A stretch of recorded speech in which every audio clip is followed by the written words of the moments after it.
भारत के उत्तर प्रदेश में नोएडा नाम का एक शहर है। साफ सुथरी सड़कें, ऊंची इमारतें, पढ़े लिखे लोग और बाहर से देखने पर एकदम सुरक्षित माहौल। इसी नोएडा के सेक्टर 25 में जलवायु विहार नाम की कॉलोनी है। यहीं पर रहता था तलवार परिवार। बाहर से देखने पर एक आदर्श परिवार, पति पत्नी दोनों डॉक्टर, अच्छा घर, समाज में इज्जत और एक होनहार बेटी। उस रात किसी को अंदाजा नहीं था कि ये घर कुछ ही घंटों में भारत के सबसे डरावने और रहस्यमय मर्डर केस का केंद्र बन जाएगा। 15 मई 2008 की रात बिल्कुल आम थी। कोई त्योहार नहीं, कोई झगड़ा नहीं, कोई मेहमान नहीं। डॉक्टर राजेश तलवार रोज की तरह क्लिनिक से लौटे। उनकी पत्नी डॉक्टर नूपुर तलवार भी थकी हुई थी। दोनों ने डिनर किया, थोड़ी बातचीत हुई और फिर अपने अपने कमरों में सो गए। उनकी 14 साल की बेटी आरुषि तलवार अपने कमरे में सो रही थी। घर में काम करने वाला नेपाली नौकर हेमराज अपने छोटे से कमरे में, जो घर की छत के पास बना था, सोने चला गया। रात शांत थी। कॉलोनी में कुत्तों के भौंकने की आवाज भी नहीं थी। किसी ने कोई चीख नहीं सुनी, किसी ने कोई लड़ाई नहीं देखी। सब कुछ सामान्य लग रहा था। लेकिन उसी रात, लगभग आधी रात के बाद, इस घर के अंदर कुछ ऐसा हुआ जिसने 2 जिंदगियां छीन ली। सुबह करीब 6 बजे डॉक्टर नूपुर की नींद खुली। रोज की तरह उन्हें आरुषि को स्कूल के लिए उठाना था। वो उसके कमरे के दरवाजे तक गई और हल्के से आवाज दी, आरुषि, उठो बेटा, स्कूल का टाइम हो रहा है। कोई जवाब नहीं आया। उन्होंने सोचा शायद गहरी नींद में होगी। उन्होंने दरवाजा खोलने की कोशिश की। दरवाजा अंदर से बंद था। उन्हें अजीब लगा क्योंकि आरुषि अक्सर दरवाजा लॉक नहीं करती थी। उन्होंने दूसरी चाबी से दरवाजा खोला। जैसे ही दरवाजा खुला, उनके पैरों तले जमीन खिसक गई। आरुषि अपने बिस्तर पर पड़ी थी। उसकी गर्दन बुरी तरह कटी हुई थी। तकिया, चादर, पूरा बिस्तर खून से भीगा हुआ था। उसकी आंखें बंद थी। चेहरे पर डर या संघर्ष के निशान नहीं थे। ऐसा लग रहा था जैसे उसे सोते सोते मारा गया हो। नूपुर की चीख निकल गई। उनकी आवाज पूरे घर में गूंज गई। कुछ ही सेकंड में डॉक्टर राजेश दौड़ते हुए कमरे में पहुंचे। उन्होंने जो देखा, उस पर यकीन करना उनके लिए भी नामुमकिन था। उनकी इकलौती बेटी, उनकी आंखों का तारा, खून में लथपथ पड़ी थी। कुछ ही मिनटों में पड़ोसी इकट्ठा हो गए। पुलिस को फोन किया गया। मीडिया को खबर लग गई। देखते ही देखते घर के बाहर भीड़ जमा हो गई। पुलिस आई। उन्होंने घर को देखा। सवाल जवाब शुरू हुए। सबसे पहला सवाल यही था, हेमराज कहाँ है?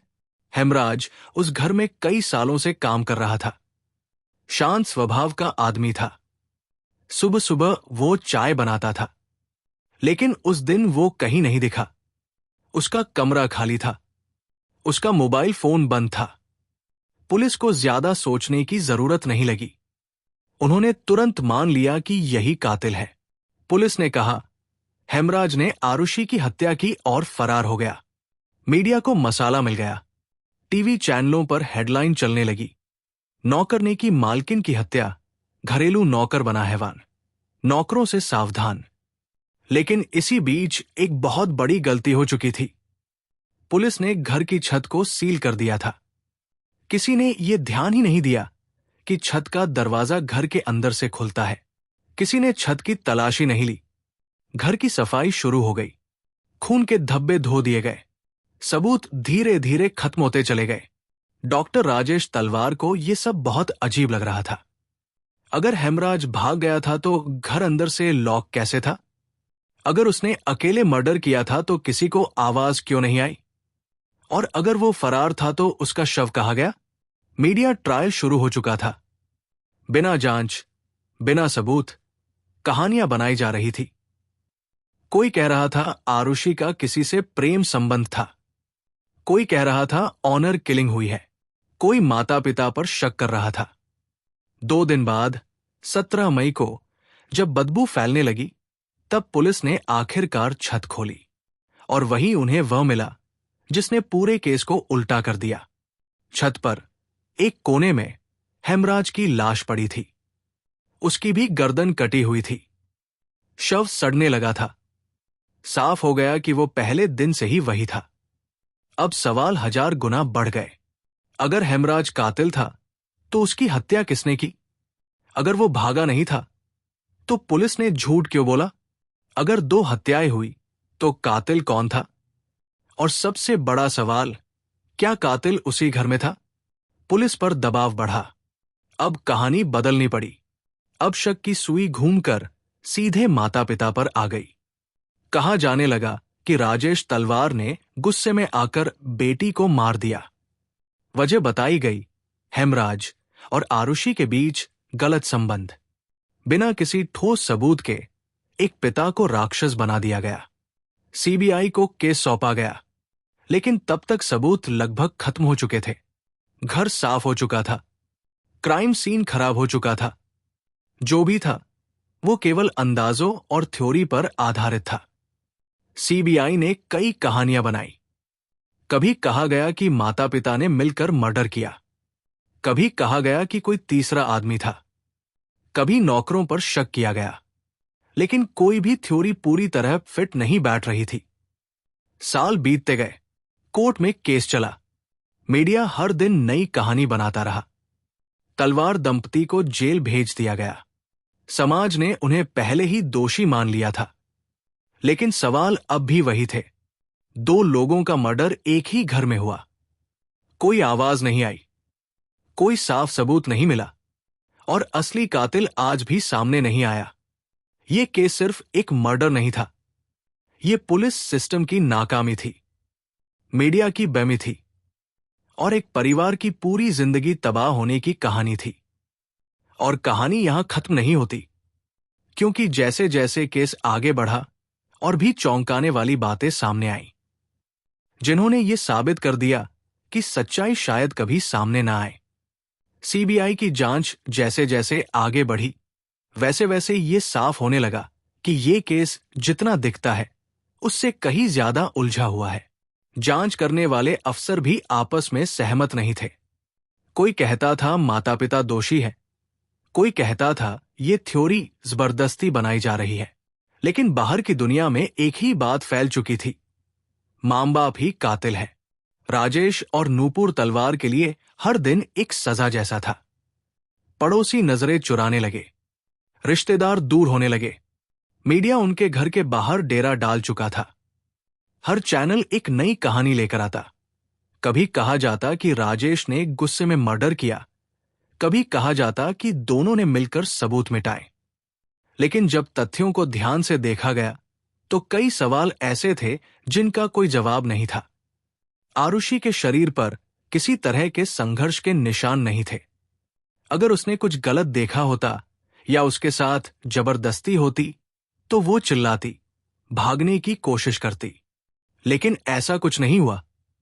इसका मतलब साफ था, वो कातिल को जानती थी या फिर उसे मौका ही नहीं मिला। हेमराज के शरीर पर भी कोई संघर्ष के निशान नहीं थे। उसकी हत्या भी बहुत शांत तरीके से की गई थी। दोनों की गर्दन काटी गई थी और तरीका लगभग एक जैसा था।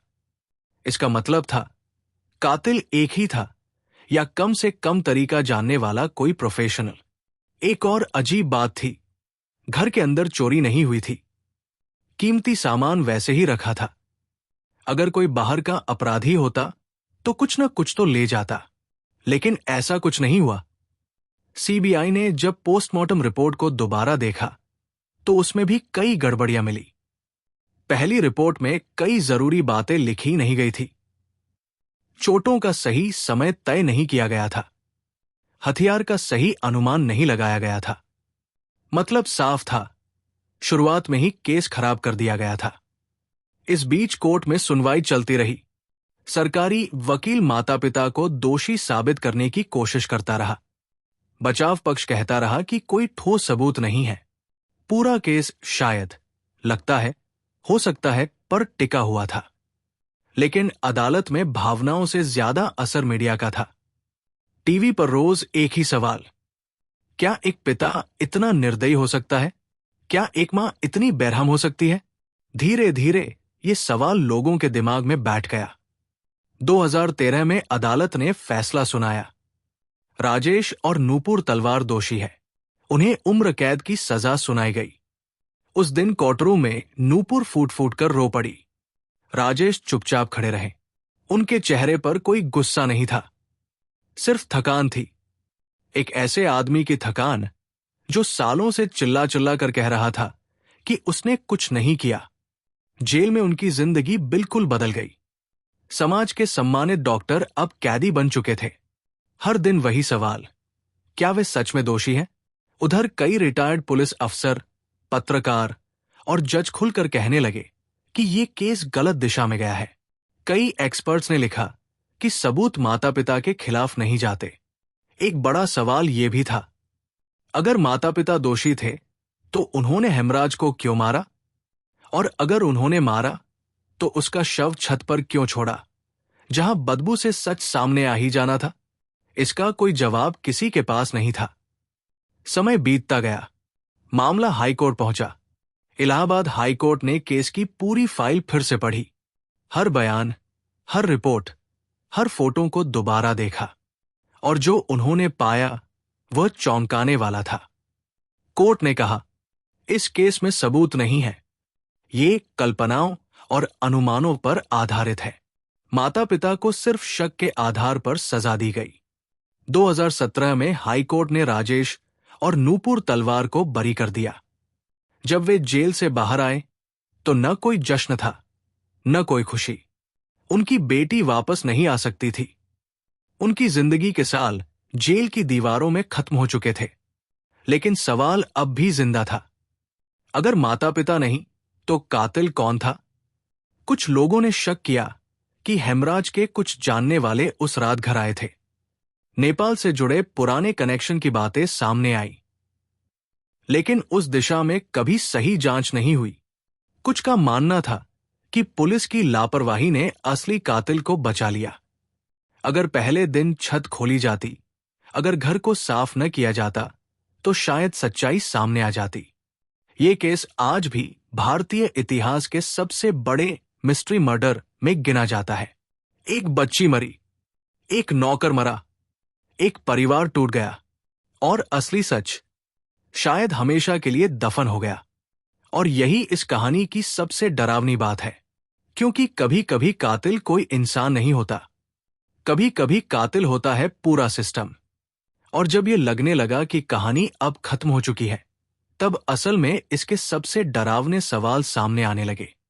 हाईकोर्ट से बरी होने के बाद तलवार दंपति बाहर तो आ गए, लेकिन उनकी जिंदगी सामान्य कभी नहीं हो पाई। जिस समाज में वे कभी सम्मानित डॉक्टर थे, उसी समाज में लोग आज भी उन्हें शक की नजर से देखते थे। कोई सीधे कुछ नहीं कहता था, लेकिन आंखों में सवाल साफ दिखते थे, जैसे लोग पूछ रहे हों, कानून ने छोड़ दिया, पर सच क्या है? राजेश तलवार कई बार कहते थे कि उन्हें इंसाफ नहीं मिला, सिर्फ आजादी मिली है। इंसाफ तब मिलता जब असली कातिल सामने आता, लेकिन वो कभी सामने नहीं आया। इस केस की सबसे बड़ी डरावनी बात यही थी कि जांच शुरू से ही गलत दिशा में चली गई। पहले दिन पुलिस ने जल्दबाजी में हेमराज को कातिल घोषित कर दिया। मीडिया ने बिना रुके वही कहानी चलाई। जब उसकी लाश मिली तब कहानी बदली गई, लेकिन तब तक बहुत देर हो चुकी थी। घर का वो फ्लैट जो सबसे अहम सबूत था, पूरी तरह साफ कर दिया गया था। खून के निशान धुल चुके थे, फिंगरप्रिंट्स मिट चुके थे, फॉरेंसिक सबूत लगभग खत्म हो चुके थे। यानी जिस जगह पर 2 हत्याएं हुई, वही जगह सबसे कम काम की रह गई। एक बड़ा सवाल हमेशा उठता रहा, अगर रात में कोई बाहर का आदमी आया था तो वो अंदर कैसे घुसा? घर के दरवाजे अंदर से लॉक थे, खिड़कियों पर ग्रिल थी, कॉलोनी गेट पर गार्ड थे, फिर भी किसी ने कुछ नहीं देखा। कुछ एक्सपर्ट्स का मानना था कि शायद कातिल वही था जिसे घर के अंदर आने की जरूरत ही नहीं थी, यानी कोई ऐसा जिसे घर में होना स्वाभाविक लगता था। कुछ लोगों ने पुराने नौकरों पर शक किया, कहा गया कि हेमराज के कुछ दोस्त उस रात उससे मिलने आए थे। शराब पीने की बातें सामने आईं। यह भी कहा गया कि किसी बात पर झगड़ा हुआ और बात हाथापाई से हत्या तक पहुंच गई। लेकिन इस थ्योरी की कभी गहराई से जांच नहीं हुई। क्यों नहीं हुई? क्योंकि तब तक सिस्टम ने अपना मन बना लिया था। केस को किसी न किसी तरह खत्म करना था। सच ढूंढना प्राथमिकता नहीं रह गई थी। मीडिया ने भी इस केस को एक सीरियल की तरह ट्रीट किया। हर दिन नया एपिसोड, नई कहानी, नया विलेन। कभी पिता, कभी मां, कभी नौकर। लेकिन जब कोर्ट ने कहा कि सबूत नहीं है, तब वही मीडिया चुप हो गया। आरुषि का नाम धीरे धीरे खबरों से गायब होने लगा। लेकिन कुछ पत्रकार और लेखक ऐसे थे जिन्होंने इस केस को छोड़ा नहीं। उन्होंने फाइलें निकाली, रिपोर्ट्स पढ़ी, पुराने अफसरों से बात की, और जो बातें सामने आई वे और भी परेशान करने वाली थी। पोस्टमार्टम करने वाले डॉक्टरों ने बाद में माना कि शुरुआती जांच में उनसे गलती हुई थी। मौत का सही समय तय नहीं किया गया। हथियार के बारे में साफ राय नहीं दी गई। यानी मेडिकल एविडेंस भी पूरी तरह मजबूत नहीं था। सीबीआई के अंदर भी मतभेद थे। एक टीम माता पिता को दोषी मानती थी, दूसरी टीम कहती थी कि यह केस टिक ही नहीं सकता। लेकिन ऊपर से दबाव था, किसी को तो दोषी ठहराना ही होगा। यही वजह है कि यह केस आज कानून की किताबों में सर्कमस्टेंशियल एविडेंस के गलत इस्तेमाल के उदाहरण के तौर पर पढ़ाया जाता है। आरुषि और हेमराज दोनों ही इस सिस्टम की बलि चढ़ गए। एक बच्ची जिसने कुछ गलत नहीं किया, एक नौकर जिसे बिना सुने दोषी बना दिया गया, और एक परिवार जिसकी पूरी जिंदगी अदालतों और जेलों में खत्म हो गई। सबसे डरावनी बात यह है कि आज भी कोई ये नहीं कह सकता कि उस रात असल में क्या हुआ था।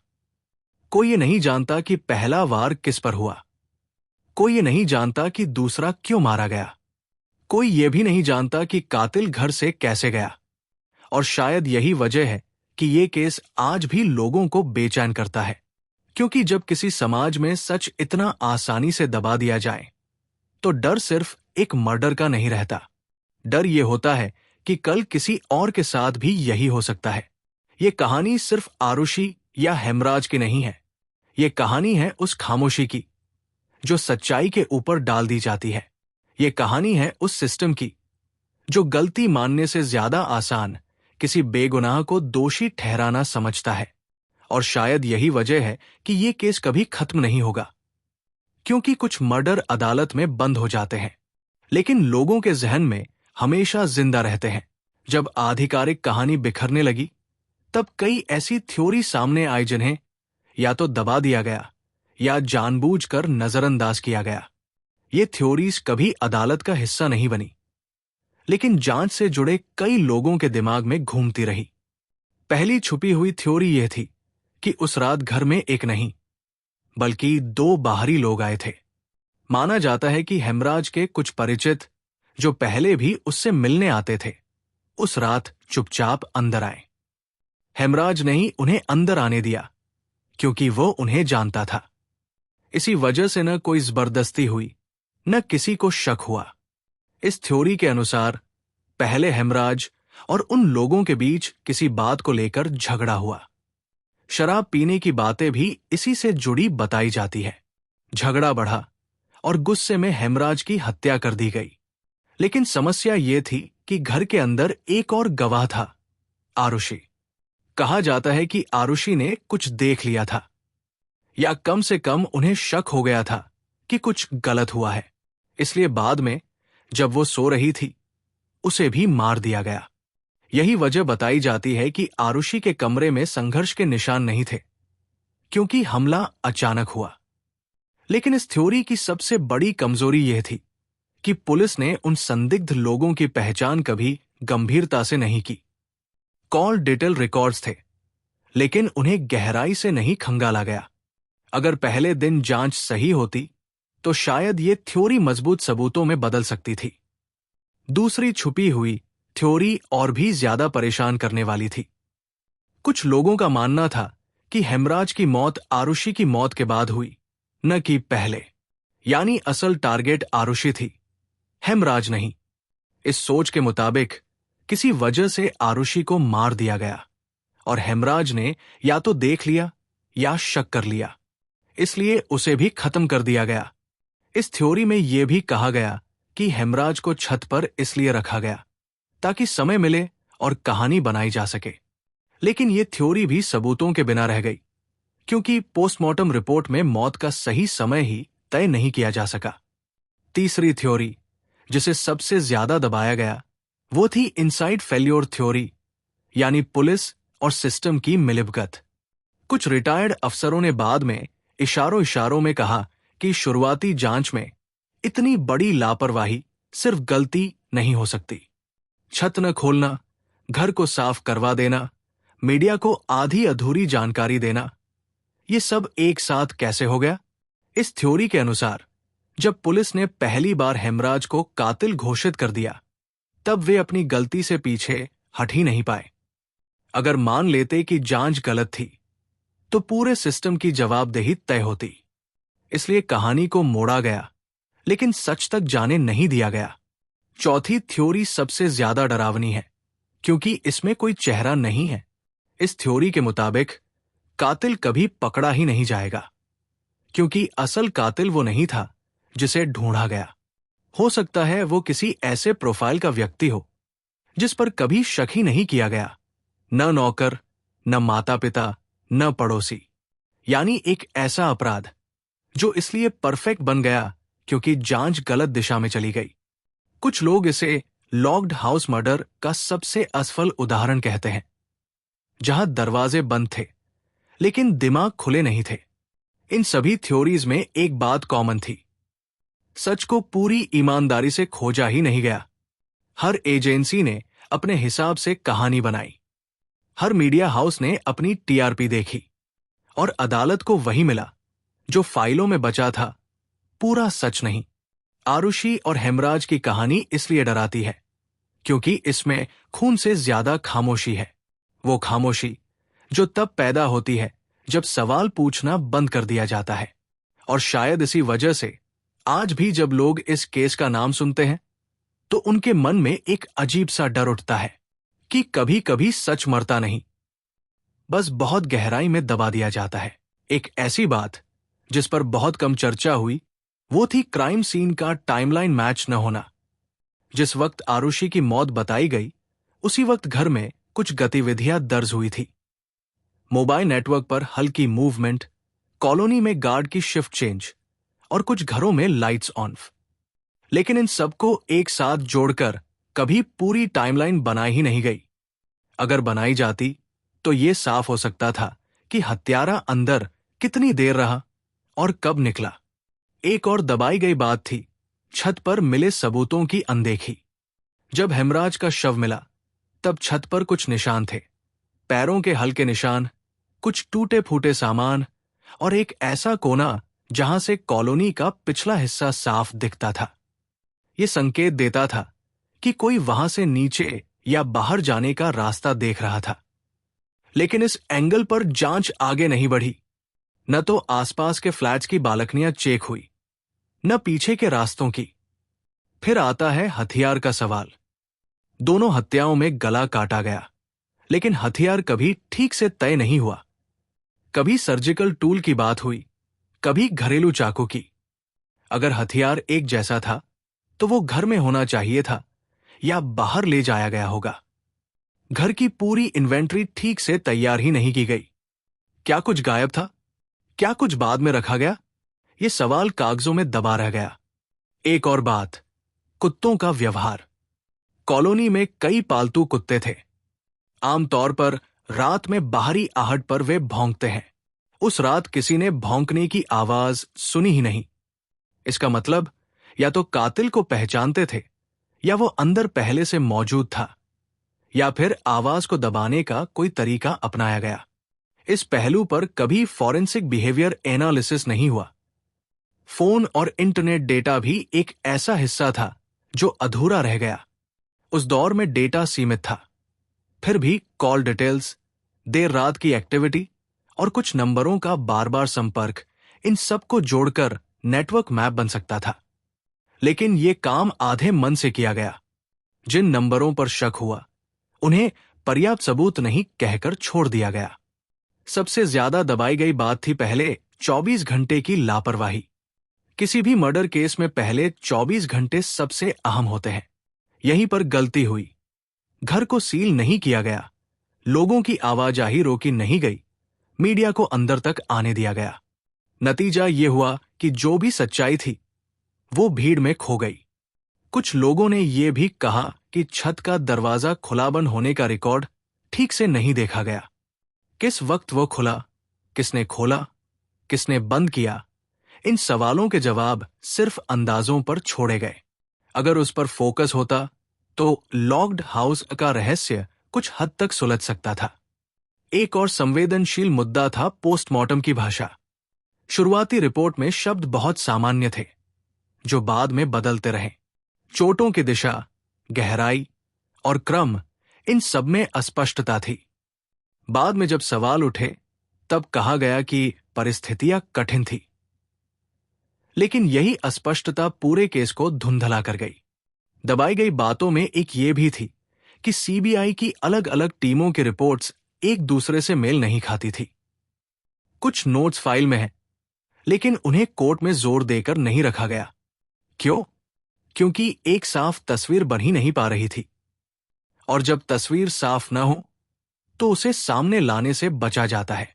इन सब के बीच आरुषि एक इंसान से खबर बन गई। उसकी पढ़ाई, उसकी पसंद, उसका बचपन, सब पीछे छूट गया। हेमराज भी एक नाम बनकर रह गया। उनकी इंसानियत, उनकी जिंदगी किसी की प्राथमिकता नहीं रही।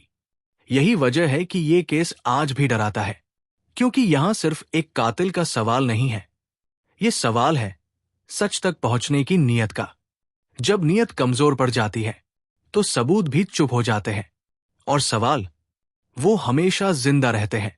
अगर 16 मई 2008 की सुबह पुलिस थोड़ी भी धैर्य और समझ से काम लेती तो कहानी वहीं से बदल सकती थी।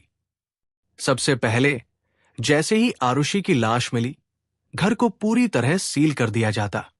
कोई पड़ोसी अंदर नहीं आता, कोई रिश्तेदार नहीं, मीडिया तो बिल्कुल नहीं। हर कमरे की फोटो ली जाती, हर फर्श, हर दीवार, हर हैंडल को छुआ तक नहीं जाता।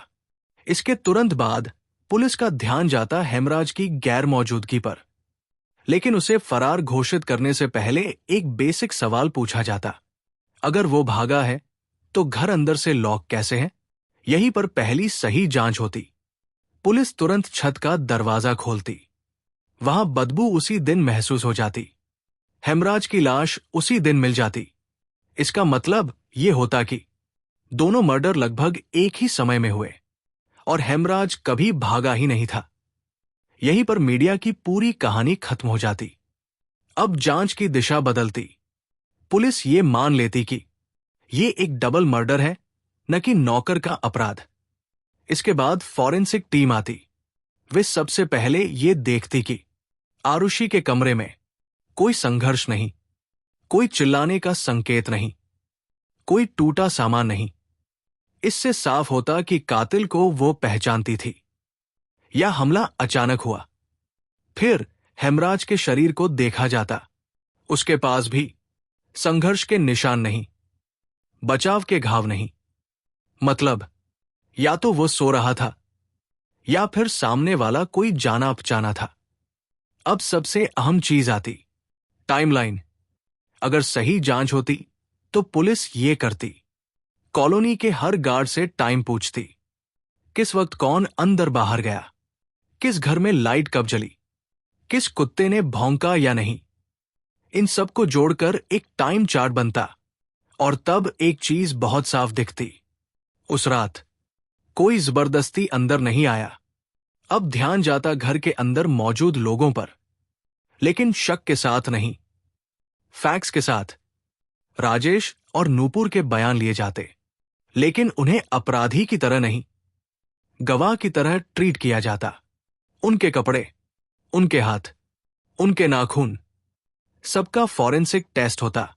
अगर वे दोषी होते तो कुछ न कुछ जरूर मिलता, लेकिन अगर कुछ नहीं मिलता जैसा कि बाद में भी नहीं मिला तो उन्हें शक की लिस्ट से हटा दिया जाता। अब जांच जाती हेमराज के सर्कल की तरफ। उसके फोन की पूरी कॉल डिटेल निकाली जाती। कौन कौन उससे बात करता था, कौन रात में मिलने आता था, नेपाल कनेक्शन, पुराने साथी, शराब पीने वाले दोस्त, सबसे पूछताछ होती। अगर सही जांच होती तो यह भी पता चलता कि क्या उस रात कोई उसके पास आया था। अब छत की जांच होती। पैरों के निशान, दीवारों पर खरोंच, आसपास की बालकनियां, पीछे का रास्ता। अगर कोई बाहर निकलने की कोशिश करता तो कुछ न कुछ निशान जरूर छूटता।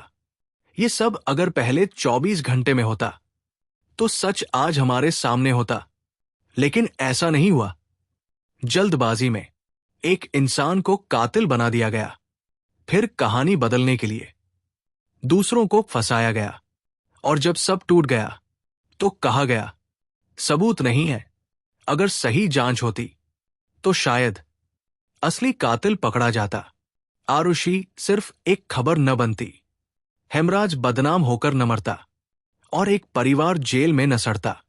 ये केस इसलिए डरावना नहीं है कि 2 लोग मरे। ये केस इसलिए डरावना है कि सच बचाया जा सकता था, लेकिन बचाया नहीं गया। और जब सिस्टम सच को नहीं बचाता तो अगली बार वो किसी और के दरवाजे पर दस्तक देता है। यही वजह है कि आरुषि हेमराज केस आज भी खत्म नहीं होता, और यही ये कहानी रुकती है। ये कोई आम मर्डर स्टोरी नहीं थी। ये एक चेतावनी थी कि जब सच से ज्यादा जल्दबाजी काम करने लगे तो इंसाफ पीछे छूट जाता है। आरुषि और हेमराज की मौत का जवाब शायद कभी न मिले, लेकिन उनके सवाल हमें हमेशा याद दिलाते रहेंगे कि हर कहानी के पीछे एक इंसान होता है, और हर इंसान के पीछे एक सच। थैंक यू इतना धैर्य रखकर पूरी कहानी पढ़ने के लिए।